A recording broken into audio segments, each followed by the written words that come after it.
我们今天要来介绍的就是这个萤火部落粉丝帮我亲自手做的焚火台，这边还有上我的 logo。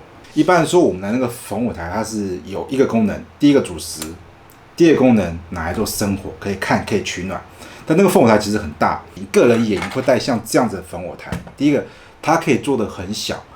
这个焚火主要是拿来煮食用的。什么叫煮食？就是你在上面可以放一个锅子来烧一个水，然后水完可以吃饭。但是呢，柱形的设计，你要生一个大萤火是没办法，它只能放一个树枝大小的木头，所以呢，它其实没办法当个焚火台，因为你砍木头你就要砍得很短，很长一点也是可以啊。你看它可以伸出去，但是呢，你需要把它剖得很细，其实比较累，所以它就是摘树枝折一折这样丢。那因为树枝比较不耐烧嘛，所以在用的时候需要说备很多树枝，可能一大捆在这边，然后就是你在这边煮食。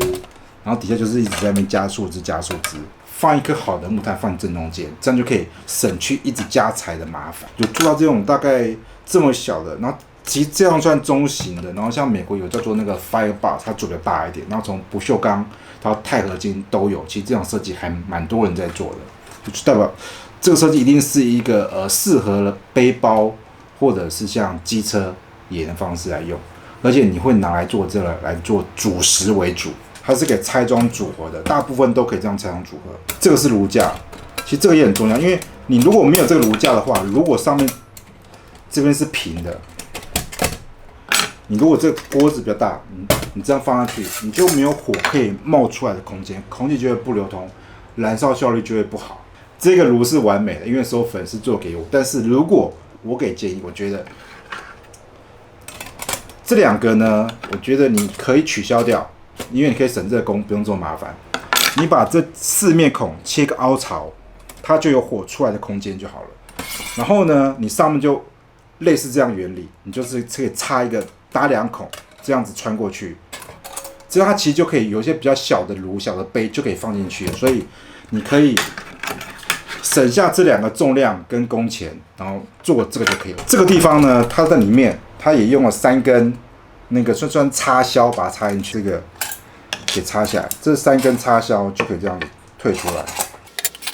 那如果我要给建议呢，这个也可以不用做这就可以了，一样，因为这样统一规格，你这边可以一样做这个插销，这样插进去就可以。因为这里面放的柴不会放太重，而且你这个炉用的是1咪咪的很厚的钢板的，已经很强壮了，所以呢，你用这个就可以了。你可以多做几个这个还有什么好处呢？你可以当个烤肉串，你可以烤肉可以这样烤，也可以当炉架。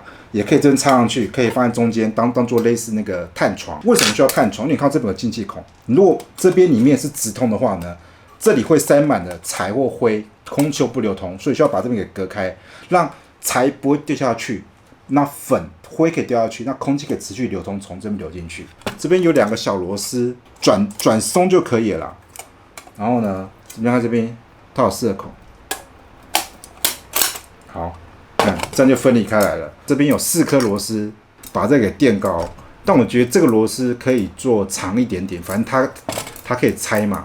因为常年因为有些地板会不平，例如说像那个湿的地，这个就比较麻烦。因为如果湿地可能这个石头你就找个平的地方去垫。那如果是这个长一点的话，有时候你可以闪过某颗石头，这样就会比较好放。刚才的话，就算没做任何支撑，其实这样就很稳固了。甚至你可以说，其实你可以只带这样子。你如果要直火料理，不考虑底部要不要防火，其实这样子就够用了。你看它这样就很稳固了。但是我觉得，如果可以把它钢板再薄一点，可以做比较轻量化的版本，因为这样子其实算是很重型。这上面可以放一个很重的炉，像我这个炉现在这是我全套的登山锅，好，你看都非常稳固了，所以其实强度没有问题，甚至可以在强度减弱一点。让它的重量可以轻一点，这样分开来，这样一片，这样一片，好。有些是工厂才有的设备，但是如果你想 DIY 的朋友，我告诉你怎么做，买得到，有些材料可以买到钢板，锯子手工锯就可以锯了。那前提是你一定要有一个那个老虎钳，你要有一个很稳固的桌子，可以把这个铁板呢给夹住，然后锯这样锯是可以锯这一段的，但这边里面呢。这个应该是雷射加工的啦，或者是如果是手工做的话，这个其实很难做，为什么很难做？假设你看这板这样子，你需要这样切下去，但是你没办法转这个弯，你需要先转孔往下切，转孔之后再从这边切过来，或者是你可以拿那个砂轮机画完线之后，一路这样滋这样磨，然后这边锯过去。要锯中漂亮的很困难的，他帮我磨得很漂亮，我全部这样磨都是没有任何锐利的。然后再来这个部分也算是 DIY 比较困难的，因为钻这么小的孔是很难的。各位看到这边有一个缝，那这个我相信这是用那个雷射切割的，对。那因为你要钻这么小的孔，你用钻头钻就钻铁，很容易撞断的。很好的钻尾，钻头很短，然后轻轻钻过去，所以这个其实 DIY 可以，但是这边里面它这边做了一个螺母，然后这个是用那个压的，但是其实这边如果是 DIY 的话，也可以考虑直接用那个螺帽把它锁在这边，这样子也可以，但就会再重一点。然后再来是这个折的部分呢、就算是一般 DIY 你可能做不出来的。因为你需要有一个折床，一个机器夹住，把它搬过来。这个没有折床是做不出来的。然后它这边做了焊接，但是其实这个框如果不做，我认为也是可以的。所以其实你就做个这个底板应该就 OK。然后这个钢丝没问题啊，这钢其实拿一个那个老虎钳，用力一搬其实都搬得到。然后这个部分我觉得你可以不用做，其实刚刚说过，用这个几乎就可以解决了。组合起来。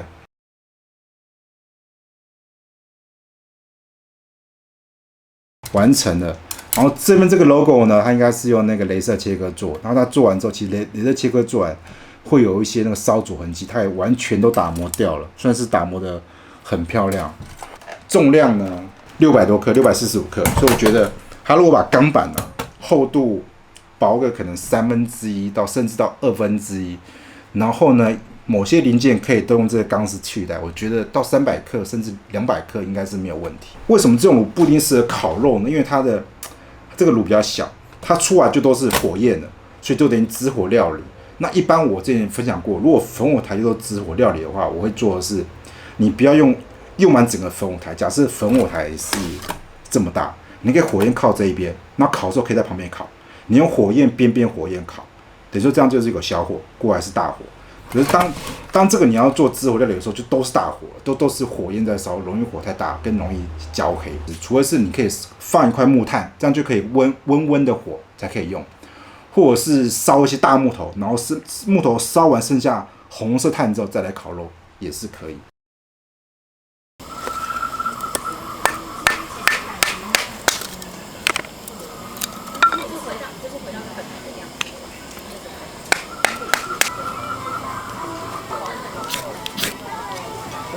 开炉。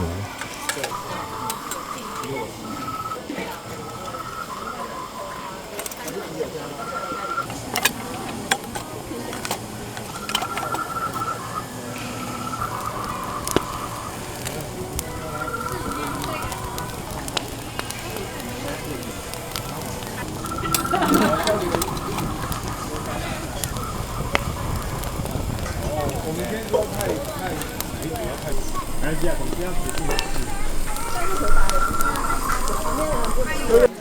这是我们烧一碗的情况，现在已经漂亮的烧了紫色，淡紫色，有点像烧钛的颜色，但是它是不锈钢啦。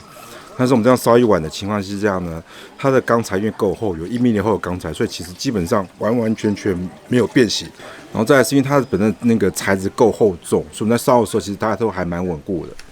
然后它本身这边的浸没效果其实很好，但是毕竟它的炉体不是很大，当里面塞满一些可能炭渣、炭灰的时候呢，它影响进风效率。所以如果你要长时间烧，可能烧一段时间之后，这边如果积满一些碎炭啊，要把它给清除掉，才有更好燃烧效率。然后在它烧的时候，这边透出很漂亮的一个萤火部落的火光，也是让我非常的喜欢。这一次炉的开箱跟实际的一个介绍影片，如果喜欢这个炉呢，请在下面留言给我，让我这个神秘粉丝可以知道大家都喜欢他做的东西。那如果想抽奖呢，门都没有，这是我粉丝对我的爱，我绝对不会把它送出去的。那谢谢收看今天的萤火部落，谢谢，拜拜。